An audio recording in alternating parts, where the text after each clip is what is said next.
Hi guys, मैं हूँ Abiha इंतखाब। Abiha classes सफलता की सोच में आपका स्वागत है। तो जैसे कि अभी पूरी गांधी युग की एक सीरीज चल रही है, हम हर एक कदम पे गांधी युग का एक एक स्टेप पार कर रहे हैं।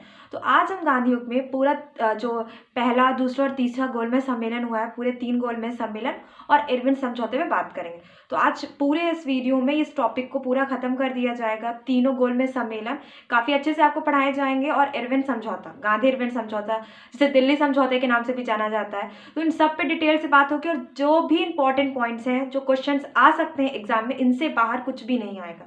मतलब ये लेक्चर पूरा कंप्लीट लेक्चर होगा आपका पूरे गोलमेज सम्मेलन के लिए। तो चलिए आज का वीडियो स्टार्ट करते हैं। वीडियो स्टार्ट करने से पहले अगर आप नए हैं तो चैनल को सब्सक्राइब कीजिए, वीडियो को लाइक कीजिए और दोस्तों को शेयर कीजिए, और जो भी प्रॉब्लम है वो कमेंट करके बताइए।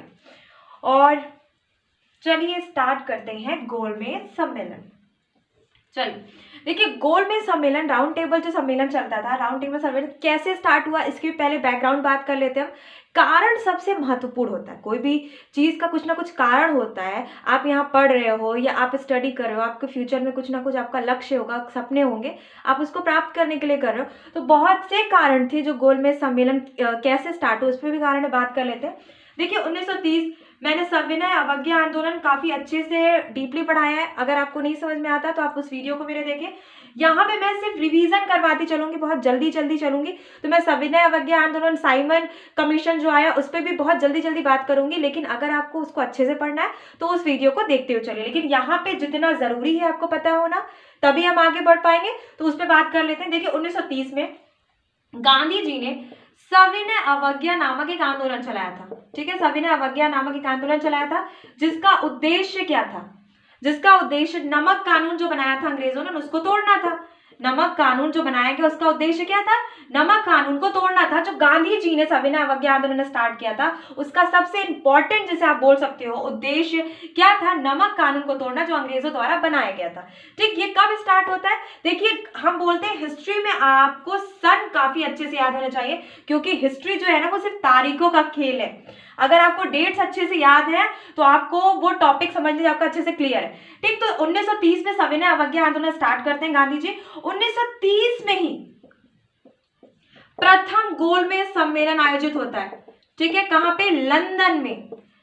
लंदन में प्रथम गोलमेज सम्मेलन आयोजित किया जाता है। इस गोलमेज सम्मेलन का क्या उद्देश्य होता है? टोटल सिर्फ 3 सम्मेलन हुए हैं। गोलमेज सम्मेलन जो हुए हैं, सिर्फ 3 गोलमेज सम्मेलन हुए हैं।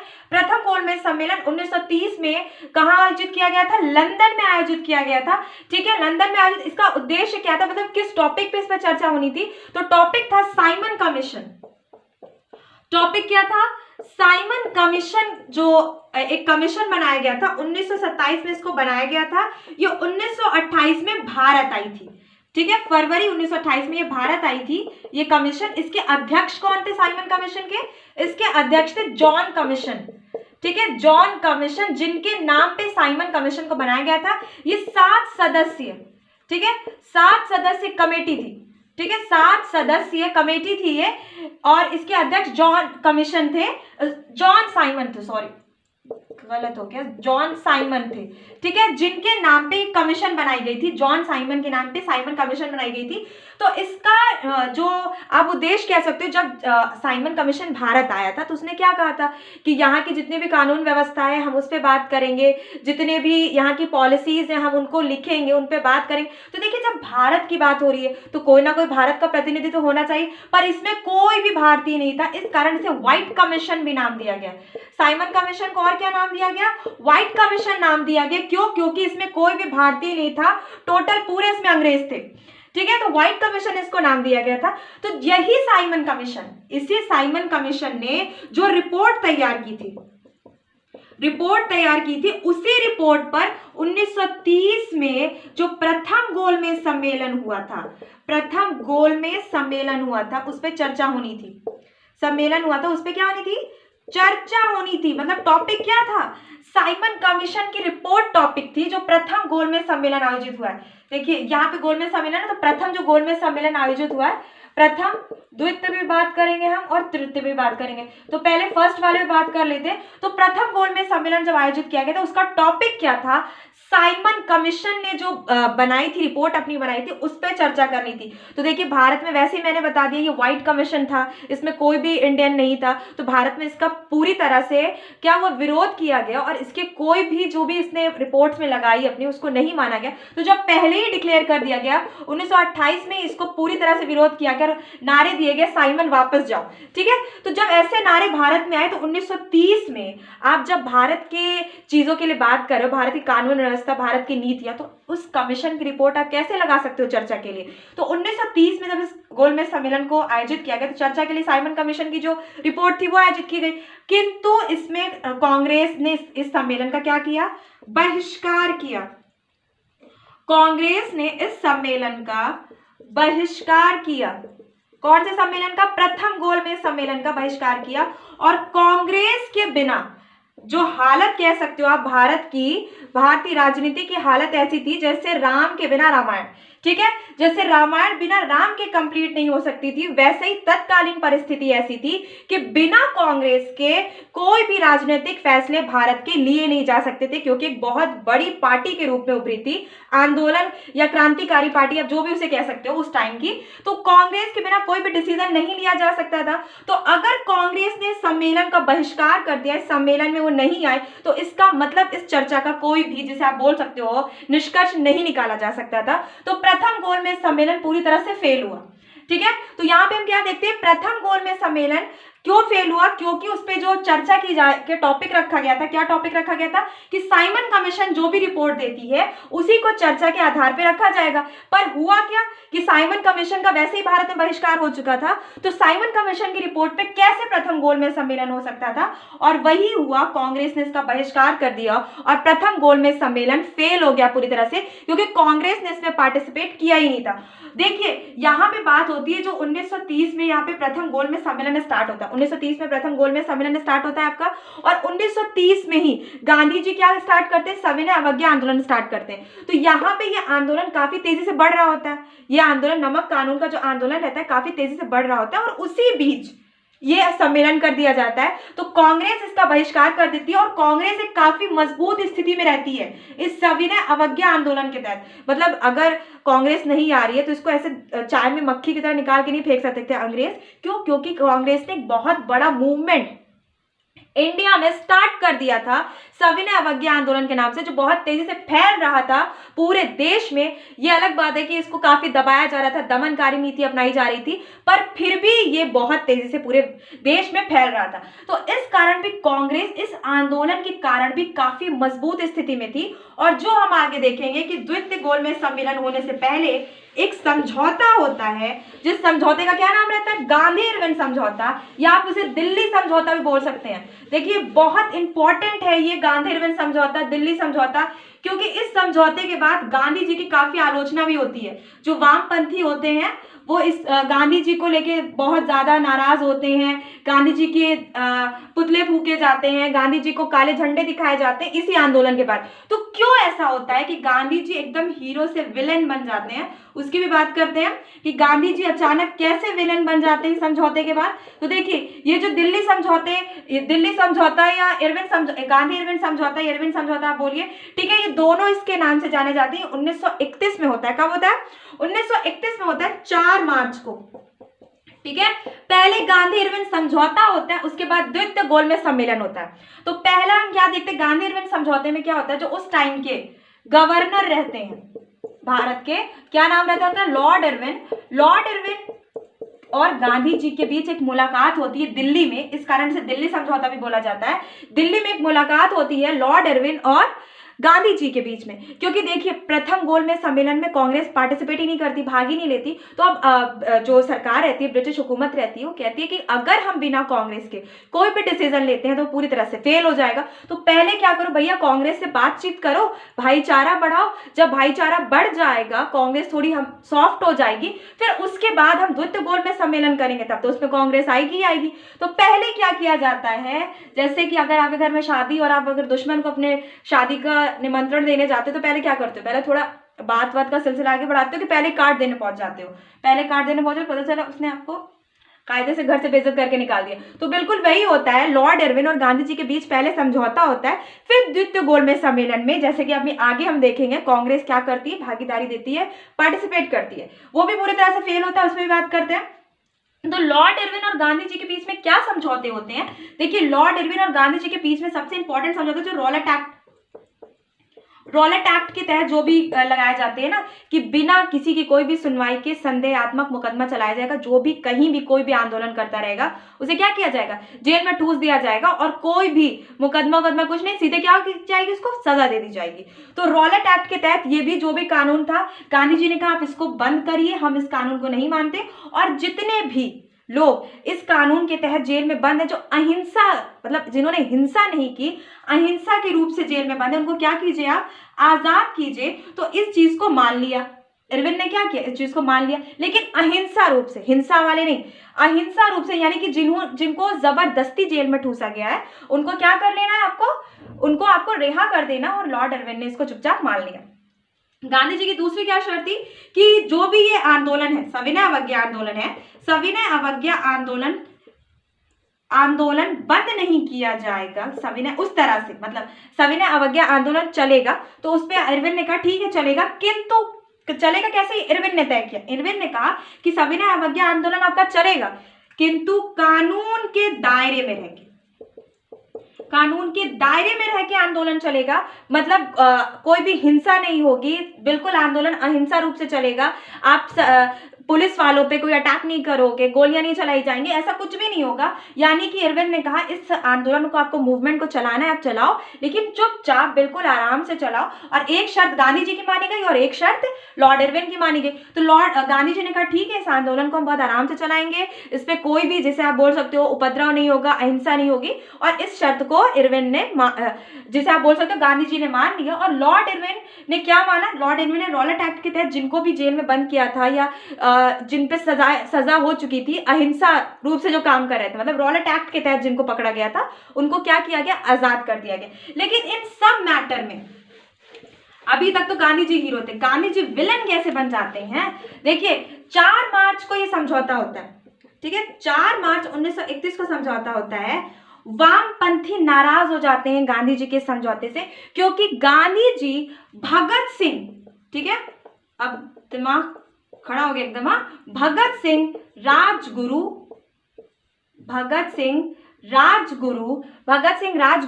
और जैसे कि नाम आता है आपका सुखदेव सिंह, ठीक, भगत सिंह, राजगुरु, सुखदेव, ठीक है, भगत सिंह, राजगुरु, सुखदेव, इन, या बोल सकते हो भगत सिंह या उनके साथियों की फांसी के बारे में कुछ बात नहीं करते, फांसी की सजा पे कोई बात नहीं करते, उनसे, इरविन से नहीं बोलते कि इन्हें क्या कर दिया जाए, आजाद करा दिया जाए, और इन लोगों को फांसी हो जाती है। कब फांसी होती है? 23 मार्च को फांसी हो जाती है। मतलब गांधी जी इन 4 मार्च से 23 मार्च के बीच में क्या बन जाते हैं, विलन बन जाते हैं। 4 मार्च को जो गांधी और इरविन के बीच समझौता होता है, उसमें भगत सिंह, राजगुरु और सुखदेव के बारे में कोई भी बात नहीं होती, जिस कारण वामपंथी या युवा पंथ जो आप बोल सकते हो, युवा वर्ग जो था, वो गांधी जी से बहुत ज्यादा नाराज हो जाता है, खफा हो जाता है। गांधी जी को, जहां भी गांधी जी जाते हैं, उनको क्या किया जाता है, उनको काले झंडे दिखाए जाते हैं गांधी जी को, और गांधी जी एक विलन बन जाते हैं।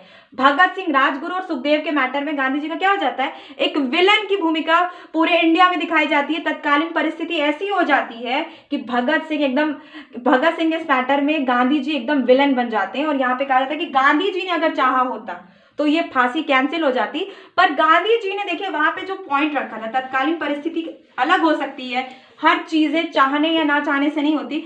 गांधी जी ने वहां पे पहले ही कह दिया था कि मैं उन्हीं के बारे में बात करूंगा जो अहिंसा रूप से, ठीक है, अहिंसा रूप से। और भगत सिंह, राजगुरु और सुखदेव ने तो अपनी सजा मान ही ली थी कि उन्होंने सांडरसर को गोली मारी थी। जो पंजाब के सहायक उस टाइम पुलिस अधीक्षक था, उसको इन्होंने पूरा प्लान किया था, भगत सिंह और राजगुरु और सुखदेव, इनके पूरे क्रांतिकारी साथियों ने। तो उन्होंने ये बात एक्सेप्ट कर ली थी कोर्ट में कि हाँ, मैंने ही गोली मारी थी, मैंने ही पूरा षड्यंत्र रचा था। तो इसलिए अब तो कोई सवाल ही नहीं बैठता, क्योंकि ये हिंसात्मक मामला हो चुका था, इसमें अहिंसा का कहीं भी कोई जिक्र नहीं था। और भगत सिंह ने भी कभी कोशिश नहीं की कि उनको क्या दे दी जाए, उनको क्षमा याचिका दे दी जाए, या उनकी सजा को उम्र कैद में बदल दिया जाए। बहुत क्रांतिकारी सोच के व्यक्ति थे वो। तभी तो 23 वर्ष की अवस्था में, भगत सिंह की एज क्या थी जब उनको फांसी होती है तो कितने साल के रहते, 23 वर्ष की अवस्था में इस युवक ने ऐसा कदम उठाया, ऐसा निर्णय लिया, ऐसा डिसीजन लिया कि उसे कोई भी, जैसे आप बोल सकते हो, इतना सा भी मलाल नहीं था कि मैं फांसी के तख्त पे चढ़ने जा रहा हूं। उन्होंने तो पहले ही कह दिया था कि मेरी दुल्हन तो क्या हो सकती है, भारत की आज़ादी है, मैं यही सपना देखना चाहता हूँ कि मैं भारत को आज़ाद होते हुए देखना चाहता हूँ, मैं भारत को बंदिशों में बंद रहते हुए कभी नहीं देखना चाहता। तो ऐसा सपना देखने वाले ने पहले ही कह दिया था कि मुझे इससे बात से डर नहीं है कि मुझे फांसी होगी क्या होगी, लेकिन हाँ, मैंने गोली चलाई, मैंने हिंसा की, और जो उन्होंने बम फेंकने वाला असेंबली में भी कहा था कि उसको भी मैंने एक्सेप्ट किया। मेरा उद्देश्य ये नहीं था कि मैं किसी को मारना नहीं चाहता था, भगत सिंह के ये वर्ड्स थे कि मेरा उद्देश्य ये बिल्कुल भी नहीं था कि मैं किसी को जान से मारना चाहता था। मैं ब्रिटिश गवर्नमेंट के कानों को, जो बहरी हो चुकी थी, उसको ये बताना चाह रहा था कि भारत के लोग अभी भी जिंदा हैं और वो भारत को आज़ाद करा के रहेंगे। तो ये भगत सिंह ने अपना, जो आप बोल सकते हो, जो भी उनके कार्य थे, उन्होंने खुद उसको एक्सेप्ट कर लिया था, मान लिया था कि हाँ, मैंने ये चीजें की हैं, मैंने गोलियां चलाई, मैंने बम फेंकने का जो असेंबली में षड्यंत्र रचा वो भगत सिंह ने मान लिया था। तो इस कारण भी हो सकता है शायद गांधी जी ने इस मैटर में कुछ बातें नहीं की, लेकिन फिर भी जो युवा वर्ग था वो काफी ज्यादा नाराज था, क्योंकि भगत सिंह एक बहुत बड़े हीरो बन चुके थे। देखिए, 23 वर्ष की उम्र में जो बंदा काफी स्मार्ट दिखता है, जैसे भगत सिंह आप ले सकते हो, भगत सिंह की आप पिक्चर्स देखते हो, काफी स्मार्ट बंदा, और जब वो कॉलेजेस में जाता होगा तो सोचिए क्या हाल होता होगा। ठीक है, तो उस उम्र में, गुलाब लेने और गुलाब देने की उम्र में, उसने क्या चुना, भारत के झंडे को चुना, भारत की आजादी को चुना। इस देश के क्रांतिकारी ऐसे ही थे, भगत सिंह जैसे। ठीक, और आज क्या होता है, हम अपने सपनों को ही आज़ादी नहीं दे पाते, उनको ही परवाज नहीं दे पाते और फालतू के चक्करों में पड़ जाते हैं। तो भगत सिंह जैसा मैं नहीं कहती बन जाओ, देश के लिए एकदम जान देना वो अलग बात है, जब आप आर्मी में जाओगे तो उसका मैटर अलग हो जाता है, लेकिन आप ऐसे तो नहीं जान दे सकते ना, क्योंकि कोई ऐसा आंदोलन ही नहीं है अभी। तो भगत सिंह की तरह आप अपने सपनों को जियो, अपने सपनों को हासिल करने के लिए कुछ भी कर जाओ, ये वाली हालत होनी चाहिए। तो भगत सिंह क्या बन गए थे उस टाइम, काफी बड़े नेता, जिसे लीडर तो नहीं बोल सकते, लेकिन एक युवा वर्ग के लिए काफी हीरो बन गए थे। तो पूरा युवा वर्ग ये चाहता था, या वामपंथी वर्ग क्या चाहता था कि भगत सिंह की फांसी की सजा को क्या कर दिया जाए, भगत सिंह की फांसी की सजा को उम्र कैद में बदल दिया जाए, उम्र कैद में बदल दिया जाए। ठीक है, तो ये हुआ जो भगत सिंह की युवा वर्ग क्या चाह रहा था, भगत सिंह की फांसी की सजा को उम्र कैद में बदल दिया जाए। पर ऐसा गांधी जी ने कोई मैटर ही नहीं उठाया, कोई बात ही नहीं हुई गांधी अरविंद समझौते में। तो यहाँ पे क्या देखने को मिलता है, 23 मार्च को भगत सिंह और उनके दोनों साथियों को क्या हो जाती है, फांसी हो जाती है। ठीक है, फांसी हो जाती है, भगत सिंह और उनके दोनों साथियों को फांसी हो जाती है। तो यहाँ पे हम देखते हैं कि प्रथम द्वितीय गोलमेज सम्मेलन से पहले गांधी अरविंद समझौता होता है, उसकी पूरी पृष्ठभूमि जो रहती है मैंने यहाँ पे पूरी आपको अच्छे से समझा दी है। अब चलिए हम द्वितीय गोलमेज सम्मेलन की बात कर लेते हैं। देखिए, अब इस आंदोलन में उतना दम नहीं रह जाता जब हम बात करते हैं 1931 की द्वितीय गोलमेज सम्मेलन की, क्योंकि ये आंदोलन अब कानून, मतलब कानून के तहत काम करने लगा है, यानी कि कानून के दायरे में आ चुका है। तो इस आंदोलन को बिल्कुल भी, जैसे आप बोल सकते हो, वो ठंडा ठंडा ये आंदोलन चल रहा होता है। और 1931 में गांधी जी इंग्लैंड पहुंचते हैं। कहाँ जाते हैं, इंग्लैंड जाते हैं द्वितीय गोलमेज सम्मेलन में भागीदारी के लिए। देखिए, प्रथम गोलमेज सम्मेलन का कांग्रेस ने क्या कर दिया था, बहिष्कार कर दिया था, लेकिन गांधी अरविंद समझौते होने के बाद गांधी जी इंग्लैंड जाते हैं द्वितीय गोलमेज सम्मेलन में भागीदारी के लिए, यानी कांग्रेस का पक्ष रखने के लिए तो जाएंगे गांधी जी। ठीक है, भागीदारी दिखाते, भागीदारी के लिए जाते हैं। कब जाते हैं, 1931 में द्वितीय गोलमेज सम्मेलन में। देखिए, प्रथम गोलमेज सम्मेलन फेल हो चुका रहता है, क्योंकि कांग्रेस की कोई भागीदारी नहीं रहती, कांग्रेस इसका बहिष्कार कर देती है। और फिर 1931 में द्वितीय गोलमेज सम्मेलन होता है, जिसमें कांग्रेस के लीडर के तौर पे गांधी जी जाते हैं, और वो वहां पे स्वतंत्र राष्ट्र की मांग रखते हैं, जिसको पूरी तरह से नकार दिया जाता है। और गांधी जी की कोई बात, यहाँ पे गांधी जी बहुत अच्छे से अपनी बात रखते हैं, पूरी वकालत करते हैं, लेकिन यहाँ पे उनकी कोई भी बात नहीं मानी जाती। और ये गोलमेज सम्मेलन भी कांग्रेस की तरफ से पूरा ही, जैसे आप बोल सकते हो, उसके कोई काम का नहीं रहता। और ये गोलमेज सम्मेलन भी एक तरफ से बिना निष्कर्ष का रहता है। इसमें भी कोई, जिसे आप बोल सकते हो, ना ही उनकी बातें मानी जाती हैं ब्रिटिश गवर्नमेंट की, और ना ही कांग्रेस की कोई बातें मानी जाती, यानी द्वितीय गोलमेज सम्मेलन भी पूरी तरह से फेल होता है। देखिए, इसी स्थिति में 1930 विश्व मंदी रहती है, ठीक है, ये तो आपको पता ही होगा। विश्व मंदी 1930 में स्टार्ट होती है। इसी का असर भारत में भी देखने को मिलता है। भारत में क्या होता है, किसान जो होते हैं, किसान पे लगान बढ़ा देती है गवर्नमेंट, ठीक है, लगान बढ़ा देती है, मालगुजारी बढ़ा देती है। इन सारे टैक्स को बेचारे किसान कहाँ से देंगे? तो इस कारण जब गांधी जी देखते हैं कि 1931 का उनका जो उन्होंने जो अपनी बात रखी ब्रिटिश गवर्नमेंट के सामने, द्वितीय गोलमेज सम्मेलन, वो पूरी तरह से फेल हो गया। तो गांधी जी जब वापस आते हैं और ये सारी स्थिति देखते हैं, तो पुनः क्या होता है, 1931 में ही सविनय अवज्ञा आंदोलन फिर से उसी तरह स्टार्ट कर दिया जाता है, ठीक है। क्या किया जाता है, सविनय अवज्ञा आंदोलन फिर से स्टार्ट कर दिया जाता है। लेकिन अब क्या हो जाता है ना, अब ये होता है कि गवर्नर भारत का चेंज हो जाता है।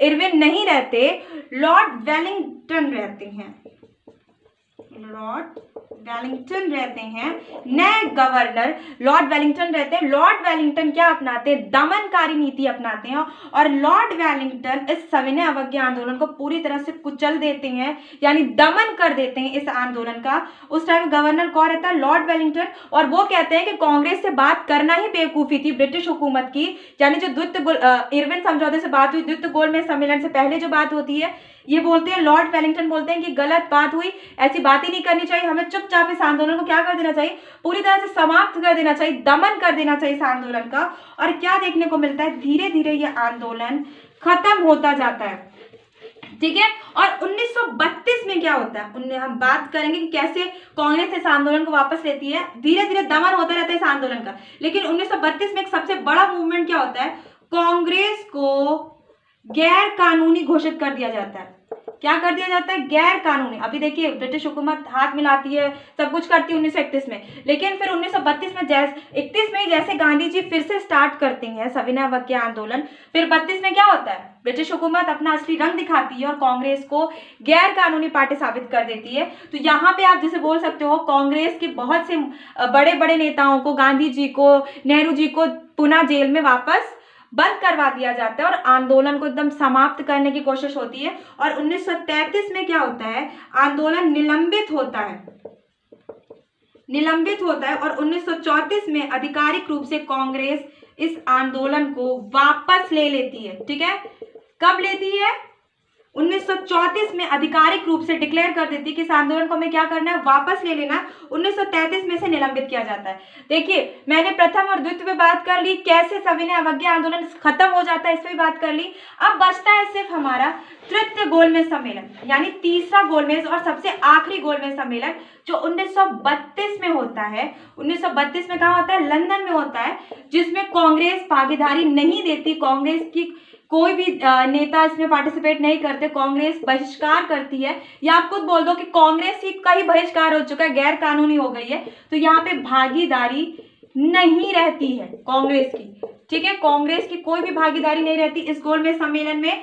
तृतीय गोलमेज सम्मेलन जो होता है, कांग्रेस सबसे अच्छे से, जिसे आप बोल सकते हो, द्वितीय गोलमेज सम्मेलन में पार्टिसिपेट करती है, अपना जिसे आप बोल सकते हो अपना पक्ष रखती है, पर किंतु उसका पक्ष वहां पे नहीं सुना जाता और वो भी चर्चा कोई काम की नहीं होती। और फिर होता है तृतीय गोलमेज सम्मेलन 1932 में लंदन में, कांग्रेस भागीदारी इसमें नहीं रहती है और इसी में ही एक चिंगारी लगा दी जाती है अछूतों के लिए, यानी कि उनका वहां पे बोल देते हैं जो उस टाइम के इंग्लैंड के तीनों, जेम्स रैमजे जो तीनों गोलमेज सम्मेलन के टाइम इंग्लैंड के प्रधानमंत्री रहते हैं। ये पॉइंट आप नोट कर लीजिए, बहुत इंपॉर्टेंट पॉइंट है। तीनों गोलमेज सम्मेलन, यानी तीनों गोलमेज सम्मेलन के टाइम कौन प्रधानमंत्री रहता है, सम्मेलन के टाइम प्रधानमंत्री रहते हैं आपके जेम्स रैमजे। तो जेम्स रैमजे 1932 में एक चिंगारी लगा देते हैं, अगस्त 1932 में, और वो कह देते हैं कि जैसे मुस्लिम्स और जैसे अदर कम्युनिटी को हमने ये दिया है कि निर्वाचन मंडल में वो अपने कैंडिडेट खड़ा कर सकते हैं, उसी तरह अछूतों को भी क्या मिलना चाहिए, अछूतों को भी अधिकार मिलना चाहिए, उनको भी एक कम्युनिटी के तौर पे देखना चाहिए, हिंदू और अछूतों को अलग कर देना चाहिए, और उनके भी जब वोट्स पड़ते हैं तो उनका भी प्रतिनिधित्व खड़ा हो सकता है प्रतिनिधित्व करने के लिए, वोट्स के लिए। तो यहाँ पे गांधी जी बोलते हैं कि यहाँ पे ब्रिटिश हुकूमत क्या कर रही है, बांट रही है, सांप्रदायिक हिस्सा कर रही है भारत के लोगों का। तो यहाँ पे हमें क्या देखने को मिलता है, महात्मा गांधी और अम्बेडकर के बीच एक पूना पैक्ट होता है, पुणे में होता है, इसलिए इसे पूना पैक्ट कहते हैं उस पर क्या करते हैं, अम्बेडकर साइन करते हैं और अम्बेडकर कहते हैं ठीक है हम इसको वापस लिख लेते हैं। क्यों? क्योंकि तीनों ही गोलमेज सम्मेलन में भागीदारी किसकी रहती है, तीनों ही गोलमेज सम्मेलन में एक सबसे इंपॉर्टेंट नाम रहता है डॉक्टर भीमराव अम्बेडकर। ठीक है, हम फिर आते हैं, अगर आपको समझ में नहीं आया होगा पूना पैक्ट, तो डॉक्टर भीमराव अंबेडकर इन तीनों गोलमेज सम्मेलन में भागीदारी दिखाते हैं, इन तीनों गोलमेज सम्मेलन में वो जाते हैं, उसको अटेंड करते हैं। अछूतों के प्रतिनिधित्व के तौर पे उनको बुलाया जाता है, अछूतों का प्रतिनिधित्व करने के लिए उनको बुलाया जाता है, यानी कि डॉक्टर भीमराव अंबेडकर को अछूतों का लीडर माना जाता है, जैसे आप बोल सकते हो, तो अछूतों का प्रतिनिधित्व करने के लिए इनको बुलाया जाता है। तो यहीं पे तीसरे गोलमेज सम्मेलन में जो जेम्स रैमजे रहते हैं, तत्कालीन प्रधानमंत्री रहते हैं, वो कहते हैं कि आपको एक काम किया जाए, जैसे मुस्लिम्स और हमने अदर्स कम्युनिटी जो माइनॉरिटी में उनको बांट दिया है, उसी तरह अछूतों को भी बांट देते। तो डॉक्टर भीमराव अंबेडकर कहते ठीक है, हमें इससे कोई प्रॉब्लम नहीं है। लेकिन होता क्या है कि गांधी जी इसका बहिष्कार करते हैं और गांधी जी कहते हैं नहीं, हम ऐसा नहीं होने देंगे, क्योंकि यहाँ पे भारत के लोगों को बांटा जा रहा है और वो कई दिन का उपवास रखते हैं, और अंबेडकर जी को मतलब जिसे आप बोल सकते हो थक हार के या बहुत मजबूरी में उस पैक्ट पे साइन करना पड़ता है। इसका नाम रहता है पूना पैक्ट। इस पैक्ट पे साइन करना रहता है कि ठीक है हम इसको नहीं मानते, और जैसा गांधी जी कह रहे हैं वो बिल्कुल सही है। तो यहाँ पे हमने बात कर ली पूरे प्रथम, द्वितीय, तृतीय, पूना पैक्ट, इरविन समझौता, यहाँ पे पूरा आपका ये टॉपिक खत्म हो चुका है। तो जैसे कि आप देख लो, प्रथम गोलमेज सम्मेलन कब होता है, 1930 में प्रथम गोलमेज सम्मेलन होता है आपका। ठीक है, 1931 में द्वितीय होता है, 1932 में तृतीय होता है। ठीक है, और इनके यानी कि पहले गोलमेज सम्मेलन के बीच में क्या होता है, इरविन और गांधी समझौता, जिसे दिल्ली समझौता ही बोल सकते हैं आप। और द्वितीय और तृतीय सम्मेलन के बीच में क्या स्थिति देखने को मिलती है, पूना पैक्ट वाला जो मैटर हो जाता है गांधी और अंबेडकर के बीच वाला, निर्वाचन मंडल को लेके। तो ये तीनों ही गोलमेज सम्मेलन बहुत महत्वपूर्ण है, बहुत इंपॉर्टेंट है हिस्ट्री में अगर देखे जाते हैं, क्योंकि इन तीनों के बिना आप मॉडर्न हिस्ट्री को कंप्लीट नहीं कह सकते। ठीक है, तो यानी कि इन तीनों का होना बहुत इंपॉर्टेंट है। अगर आपने इन तीनों को छोड़ दिया तो आप ये नहीं कह सकते कि आधुनिक भारत मेरा कंप्लीट हो गया। यहाँ पे आपको इन तीनों को पढ़ना पड़ेगा काफी अच्छे से, तभी आपको आधुनिक भारत समझ में आएगा और उस टाइम की स्थिति आपको समझ में आएगी कि कैसे कैसे कांग्रेस ने स्ट्रगल की और कांग्रेस यहाँ तक पहुंची। और फिर वहां पे अगर हम आगे इसको चलाएंगे तो आगे हम पढ़ेंगे आपके भारत छोड़ो आंदोलन। ठीक है, तो यहाँ पे आपके पूरे तीनों गोलमेज सम्मेलन, इरविन समझौता, पूना पैक्ट पूरा समाप्त हो चुका है। तो इस लेक्चर को अगर आपने अच्छे से देख लिया होगा तो इसके बाद आपको कोई भी इससे क्वेश्चंस नहीं बनेंगे। जितने इंपॉर्टेंट क्वेश्चंस थे, जितने टॉपिक से क्वेश्चंस बन रहे थे, वो सारे के सारे मैंने यहाँ पे सॉल्व करा दिए। तो आज का वीडियो बस इतना ही। Thank you.